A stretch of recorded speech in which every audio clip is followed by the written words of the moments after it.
ሰላም ጤና ይስጥልኝ። እንዴት ናችሁ? ደህና ናችሁ ወይ? ኬሪ ሀበሻዊት ዩቱብ ላይ ትገኛላችሁ። የዩቱብ አዲስ ስለሆነ ሰብስክራይብ አድርጉኝ። እሶ ለዛሬ ያመጣሁላችሁ ምግብ ከሰይድያ ይባላለኝ። አረቦች በጣም የሚወዱት ምግብ ነው። ብዙ አይነት አሰራር አለው። ሳይቀቀል ዝም ብሎ ተጠብሶ ይሰራል። እኔ ግና ቀቅዬ ምናምን ነው የምሰራው እና ቀቅዬ እዛ ጋር ያያችሁት የተቀቀለው ውሃው ነው።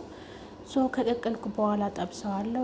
ከጠበስኩት በኋላ እንደዚህ ነው የሚጠበሰው። ከቀቀልኩት በኋላ በቡሃራት ምናምን አድርጌ በቅመማ ቅመም ጠብሼ እንደዚህ አወጣውኝና በሳህን ለብቻው አደርገውና ከዛ በኋላ ምንድነው በነጭ ቀይ ሽንኩርት አቁላልቼ በጢንጥዬ ሽንኩርት አደርግበታለሁ። ከዛ በኋላ ፍልፍል ሮሚ ታደርጉና ያው ለጣዕሙ ትንሽ እንትን ማጂ ታረጉበታላችሁ።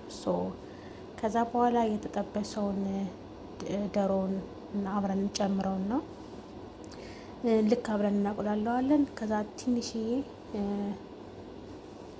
ቺዝ እናደርግበታለን። ሞዘሬላ ቺዝ ነው የምጠቀመው። እሱን አደርግበትና አሁን እዚህ ላይ ያለሁት እያቁላላሁት ነው ያለሁት። ዘይት ምንም ነገር አንጠቀምም። ጢኒ ነው የምንጠቀመው። ለምን ሰዎች ዳይት ስለሚሰሩ ዘይት አይፈልጉም እንጂ አሁን ዶሮውን ስጠብሰው ዘይት ነበረ፣ ግን በመንዲል አነሳሁትኝ። እዚህ ጋር ግን ይህንን ስጠብሰው ግና ምንም አይነት የለውም። ደግሞ ይህንን ደግሞ ሽንኩርቱን በድቃቀው ያደረኩት ለምንድን ነው? ሰዎች ረጃጅሙ ምናምን የሚከተፍ ሽንኩርት ሆነ በረጅሙ መከተፍ ይቻላል። እንደገና ቦል ፔፐር የሚባለው ይሄ ደግሞ ፍልፍል ሩሚ ይባላል። በኢትዮጵያ አላውቅም ምን እንደሆነ። እሱም ራሱ በረጃጅሙ ተከትፎ መደረግ ይቻላል። ያው እኛ ግና በድቃቀው እንደዚህ ከትፌ ነው የምናደርገው። እንደዚህ ሲቆርሱት ይመስለኛል በጥርሳቸው ከዛ ጋር መታገል አይፈልጉም። ሰው ቅድም ሳቁላላ የነበረው በዶሮ በመረቁ ውሃ ነበረ። በጣም ደርቆ ስለነበረ ሽንኩርቱ ዘይት ስለሌለው በዛ ትንሽ ጨምሬ ሳቁላላው ነበር። እዚህ ላይ ጨማመርኩተኝ ትንሽዬ ሞዘሬላ ቺዝ አደረግኩበትኝና እንደዚህ ውሃው ምጥጥ ድርቅ እስከሚል ድረስ ትንሽ እናቆየውና ከዛ በኋላ ይሄንን ይመስላል።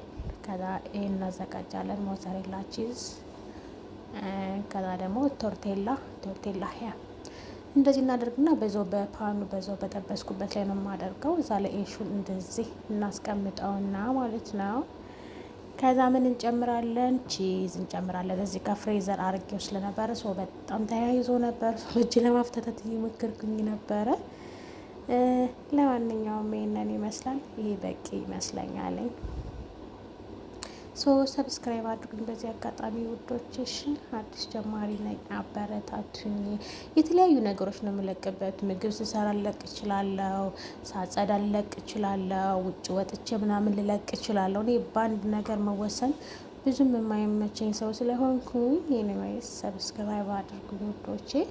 ዶሮውን በዚህ መልኩ አመቻችተን እናስቀምጠውና ከዛ አሁንም ከላዩ ላይ የምናደርግበት ቺዝ ነው የምናደርገው ከላዩ ላይ ማለት ነው። በዚህ መልኩ ልክ እንደዚህ እያደረግን ነው። ግላቭ ስላልተጠቀምኩ እንዳይደብራችሁ፣ ምክንያቱም ኪችን የምንሰራ ሰዎች ትንሽ ኩልሽ ወይ እንደ ይባለኝ ትንሽ ቆይተን እጃችን መታጠብ ምናምን ስለሆነ ንጹህ ነን። አሁን እቃ ስናነጥብ፣ አሁንም ስናነሳ፣ አሁንም ስናጥብ ስናነሳ ስለሆነ እጃችን ንጹህ ስለሆነ ሰው እንዳይደብራችሁ፣ የሚደብራችሁ ግላቭ ልበሱ። በዚህ መልኩ እንደዚህ ጫን ጫን እንለውና ከቺዙ ጋር ይያያዝልናለኝ። እንከድነዋለን የተወሰነ ደቂቃ። ሰዓቱን እኔ ለሰስ አድርጌ ለምጠብቀው የመጀመሪያዬን ስሰራ እና ሁለተኛውን አሁን አሮብኛል። እሳቱን አንቀልቅየውና ያ በጠበስኩበት ፓን ስለጠበስኩት የነበረ ያው እንደዚህ ጥቁር ምናምን አመጣውብኛል። ግን ያው ይነሳል፣ ይሄዳል፣ ችግር የለውም እንዳታስቡ ውዶች። እሺ ያው በዚህ መልኩ አለቀ እንላችኋለን። አሁን ደግሞ ከአራት እንቆርሰዋለን። ሲቆረስ ይሄንን ይመስላል። ወደ ሳህኖቹ እንደረደራቸውና ይሄ ምሳቸውና የሰዎቹ ለሰውየው ለሴትዮዋ ማለት ነው። በዚህ መልኩ እንሰራዋለን። ከሰይድያ ይባላል። ከወደዳችሁ ሰብስክራይብ፣ ላይክ፣ ኮሜንት፣ ሼር አድርጉት። በጣም ነው የማመሰግነው። ከሰይድያ ያለ ባይ ባይ